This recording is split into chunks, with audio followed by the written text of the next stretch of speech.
makinig, ano man ang iyong inaasam. Kaibigan, kaibigan, halina't makinig, ano man ang iyong inaasam. Kaibigan, kaibigan, halina't makinig, ano man ang iyong inaasam. Isa-isang nawala, para bang isang bila, sa isang kisap madya, nawala ng bibila. Di ko nga akalain na. Guys, andito po tayo sa bahay nila Sir Christian at saka ni Mame Ann, para po makita natin ang palaisdaan nila dito. Tara po.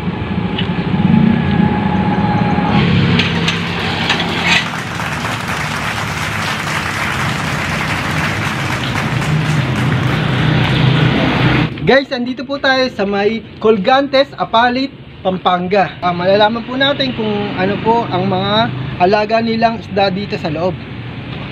Sabi po nila maganda raw po dito, nag-wholesaler po sila. Kaya alamin natin. Don't forget po, subscribe my channel, Last Speed Warren. At wag nyo pong kakalimutan na pindutin ang notification bell para lagi kayong update sa aking mga susunod pang video.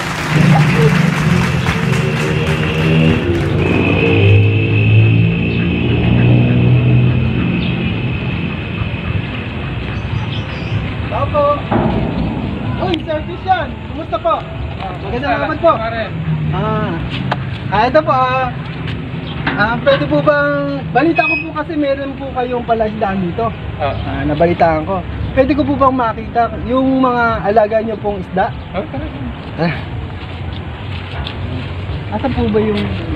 ito po ba? Oo. Ano po ba yung mga alaga nyong isda dyan? Mga bangos, baname, tsaka tilapia. Sir Christian, ito po, ano po ito? Mga pang-aquarium natin. Pang-aquarium. Ganda. Pwede po bang makita? Ayun, ang gaganda. Kulay pula. Sir Christian, ano po ulit ang pangalan ng mga... Yung kulay red, balon molly yan na ano. Tapos yung mga gapi. Opo, pang-aquarium po ano? Ayun. Sige. Tara po, tingnan po natin yung palaisdaan nyo dito. Dito naman tayo.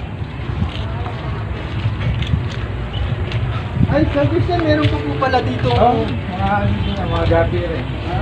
Gapi rin. Ito, madami. Ito po. Ito po, makikita nyo po rito, marami pa po siyang alagang mga pang-aquarium. Ayan.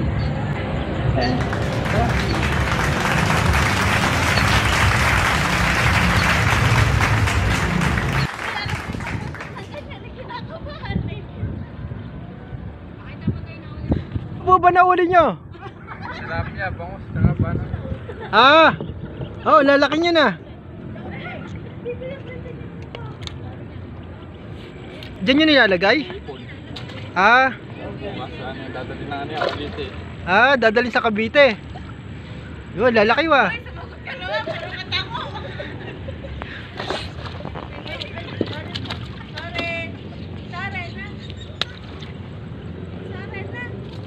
Ayan.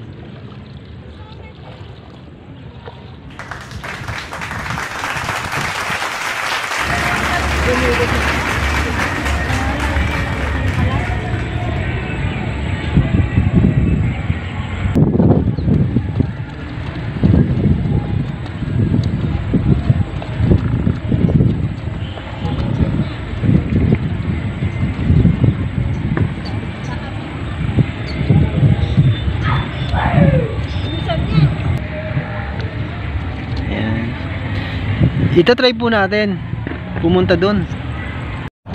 Ayan, nahuli na naman po ni Sir Christian ang bangos.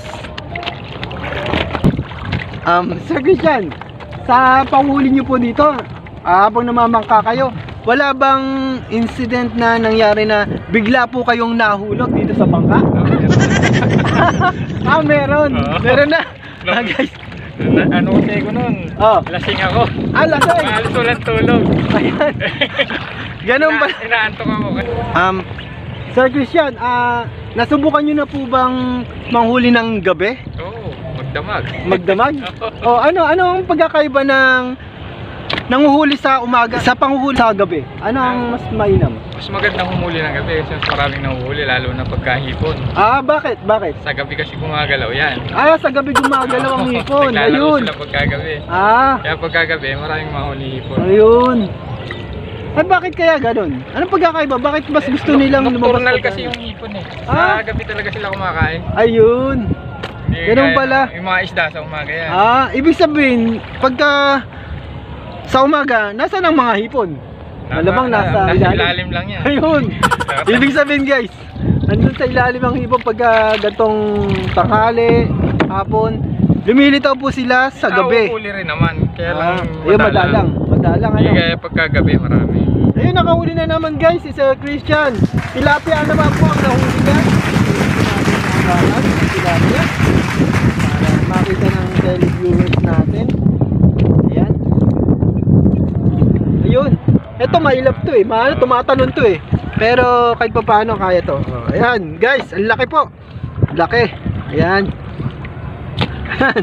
Nagsasalita po ang isda. Di sinasabi.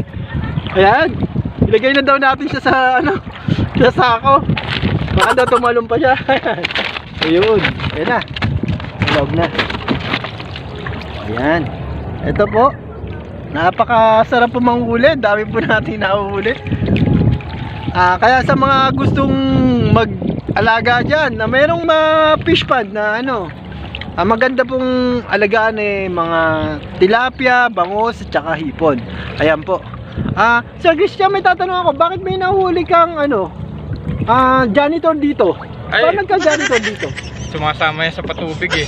Sa patubig, pupunta dito. Ayun. Ayan na naman guys, may nahuli na naman, napakalaki. Ayan. Ayan, kita-kita po natin. Ayan. Ayan. Wow, sarap niya na. Sarap ng iyong.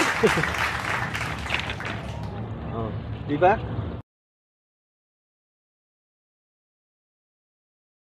Ayan guys, babalik na kami sa Pangpang. Dito na kami. Marami na rin kami nahuli ni Sir Christian. Sir Christian, bababa na ako Muna na ako. Sige. Okay. Tara po.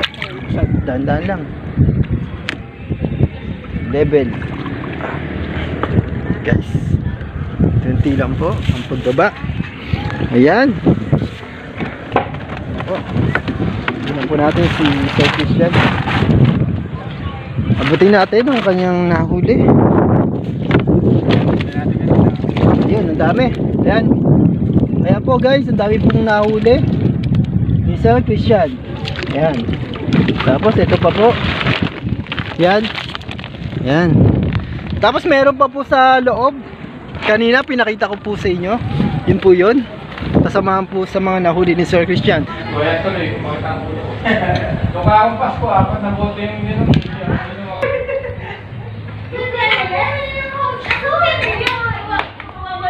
Ayan guys, ito po yung mga tilapia na nahuli ni Kuya Christian. Ayan. Ayan, nakita nyo? Ito po. Ayan pa. Ito, titingnan na po natin kung gaano kasarap yung mga alagang tilapia nila dito. Tignan po natin. Guys. Sarap po. Parang inihaw po ito. Inihaw na tilapia. Pang bagong huli po. Guys, sa mga gusto pong bumili o gusto nyong wholesaler na gustong magpa-deliver ng tilapia, sarap. Masarap po talaga pagka ang tilapia po ay bagong huli tapos niluto nyo. Tsak, hindi kayo magsisisi sa lasa. Sarap. The best, panalo. At ito po yung pamilya niya. Ito po ang misis ni Sir Christian. Hello po, magpakilala po kayo. Hello! Ako kasama ni Christian, Tingaan. Ayun, ayan po guys. Nakita nyo po, ayan po yung mga anak nila. Ayan. Okay, guys. Paano po, hanggang dito na lang po ang ating video. Salamat po sa inyong walang sawang panonood sa aking mga vlog. Ayan. Okay, Ito po, magpapaalam na po ang ating bida ngayon na si Sir Christian. Ayan po. Huwag niyo pong kalimutang mag-subscribe sa channel ni Las Pinwaren. Oh yeah! Ayan, paalam na po. Ayan. Paalam. What's your name? Lash Pinware.